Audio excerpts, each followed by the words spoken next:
Hello guys, welcome to the Harvard Lab today. My name is Babatunde, and today we're going to be talking about the distance between 2 points in a plane. Okay, so what this is asking us is we're going to have to find a distance between a particular point and another point in a graph. Okay, so let's look at this question. Okay, so based on this question, we're given a point which is this P, and also another point which is J here. Okay, and this type of question is basically just asking us to find the distance between this and this. Okay, so we have to find what's the distance between these 2 points. And what I want to do when I'm working with all this kind of stuff is I want to put in the formula. I want to basically signify the formula. Okay, we're given the points here. We're given the between the points J, which is 0 and -8, and P, which is 8 and -2. Okay, the point J here, which is x, the x is 0 and the y is -8. Okay, so the x here, which is 0 here, and the y is -8, gives us this point. And the point P, which is this P, is 8 when x is 8, y is -2. Okay, so this is 8 here and this is -2. They trace together to come over here. Okay, we have to find the distance between these 2 points. Okay, and so when we're working with this, it's always advisable to apply this distance formula. Okay, so the distance formula is basically this total square root of x2 minus x1 all squared plus y2 minus y1 all squared. Okay, so we have to subtract x2, we have to subtract x1 from x2 and y1 from y2. Okay, and then when we do that, we find their respective squares and add both of them together and then find the square root. Okay, so based on that, let's get to it. Okay, and when we're doing with this, the points are always in x and y form. Okay, always x and y form. All right, so this J is in the x and y form, and then this P is the x and y form. Okay, so the distance will be x2. Okay, so this is 1 point, this is the first point. We can say these are point 1, this is point 2. Okay, so this is x2, which in this case is 8. Right, the x comes before the y. So in this case, right, this will be 8 minus 0, which in this case is x1, right? 0 all squared plus, next is y2, right? Y2 is -2. -2 minus 8, right? -8. Okay, so now we're left with square root of, okay, so now we're evaluating this. So we're left with 8 minus 0, that's an 8, right? Okay, so we'll put an 8 squared, and don't forget the squared. Then plus -2 minus -8. Okay, so when we're working with numbers like this, it's always advisable that when we're working with equations, basically it's always advisable for at least for only one sign to be between the numbers. Okay, so we can't say like 2 plus -3. Okay, it's mostly 2 minus 3 or 2 plus 3, right? Because there's always one sign between the numbers. Okay, but in this case, there are two signs, minus and minus. Okay, and the only thing for us to do now is to multiply those two signs by each other. Okay, so we have to multiply this minus here and this minus. So when we multiply minus times a minus here, that gives us a plus. Okay, and so this is -2, this equals -2. This minus times this minus give us a plus and then an 8. Okay, plus an 8. Okay, and now when we minus 2 from 8, right? So when we add 8 to -2, that gives us a +6, right? Because let's say I owe $2 and I have $8. If I give the person $8, that means I have $6 left with me. If I give the person $2, that means I have $6 left with me, right? So that's how I kind of using this concept. Okay, so now I say -2 plus 8, that is now 6 squared. Okay, so I know when I did this gave me a 6, and then don't forget the squared. My bad. Don't forget the squared. This is the squared, and now I evaluate each one of them. So 8 squared, that's 64, right? So the square root of 64 plus 6 squared, that's a 36, right? So 36. So 64 plus a 36, that's 100, right? So it gives us 100 here. So the square root of 100 equals 10. Okay, so the distance is the 10. It's 10. Okay, so I'm plug that in. 10. Check. All right, so let me retrace my steps. Let me say what I did. Okay, so basically what I did was I applied this distance formula given here, and I applied that into the I applied the points given to us into this equation, this distance equation.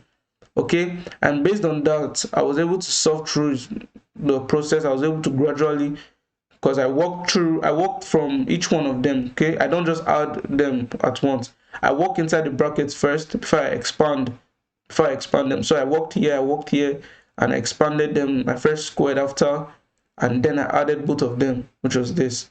Okay, and then when I did that, I had to find the square root. Okay, which in this case was square root of 100, which equals a 10. Okay, so let's work with another question. More practice. This is basically the same thing we just worked on, but the only thing is we're gonna have different numbers. But yeah, you're gonna treat it like you're gonna treat it with the same way we worked on the previous question. Okay, so we're giving points, okay, but this time the points are separate. Okay, they're not the same thing we had in the previous question. Okay, so we're giving 2 points, okay, L and G. Okay, this is L and this is G, and we're asked to find the distance between them, okay, from here to here. All right, and this is the formula for distance: x2 minus x1 squared plus y2 minus y1 squared. Okay, and we know in every point given to us, okay, is always in an xy form. Okay, so if this is, so the x always comes first. Okay, so this is the x, and then this turns into a y. Okay, so we can call this x1 and we can call this y1. And so this is the same thing for here. As long as this is a x2, this is a y2. Okay, so it comes in an ordered pair. An ordered pair is an xy form. Okay, so you can't say x1, x2, y1, y2. It's not like that. It's always in the xy form. All right, so let's get to it. So next thing is for us to just replace the x2 values and the x1 values, or the y2 and y1 values, into this equation. Okay, so in this case, x2 is a -4, right? So let's put that in first. So it's square root of -4 minus x1 here is -8, right? -8. Okay, because of this minus, that's what I put in here. And then all this is to the power 2.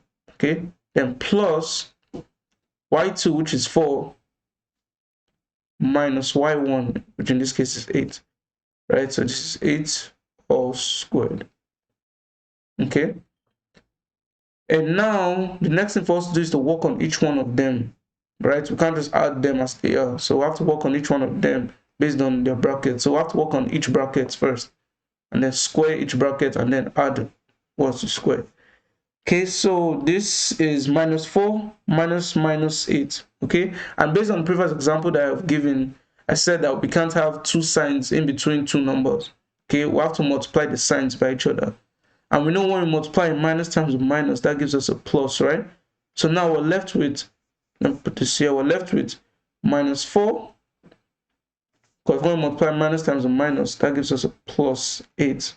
Right, so we're left with -4 plus 8 all squared. Okay, so -4 plus 8. Okay, basically once you see a minus in front of any number, just think of it like you are owing something. Okay, that's how I go with addition and subtraction of all these kind of numbers. Okay, so I put this, I say I'm owing someone $4, and an addition in front of a number means I have the money. Okay, I'm owing someone $4 and I have $8. Okay, if I paid, because since I have $8, I'll be able to pay the person, right? So if I pay the person $4, that means I have $4 left. Okay, and since I have $4 retained to myself, so this will be a +4. Okay, +4 to the power 2. Okay, and so this is square root of 4 to the power 2, and then plus 4 minus 8, right?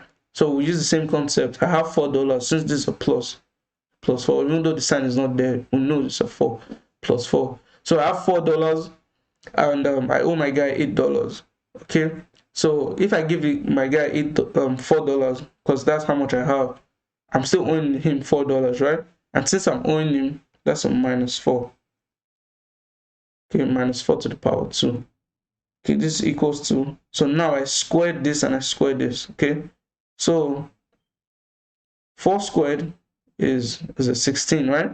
So this is 16 plus minus 4 squared, right? Minus 4 squared is basically saying minus 4 times minus 4.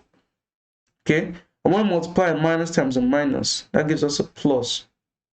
All right, and 4 times 4 gives us a 16, right? So minus 4 squared equals to 16 plus 16, if you don't mind.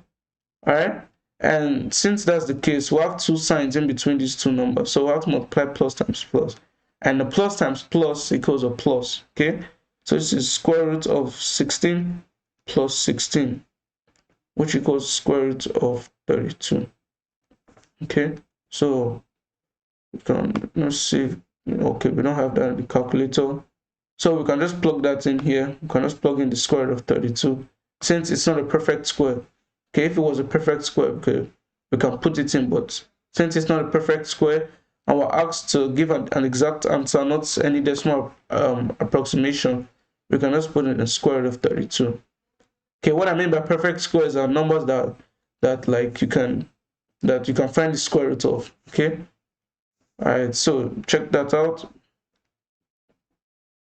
Yeah, all right, so thank you very much for watching the video, and I really hope that it helped you out with your objective.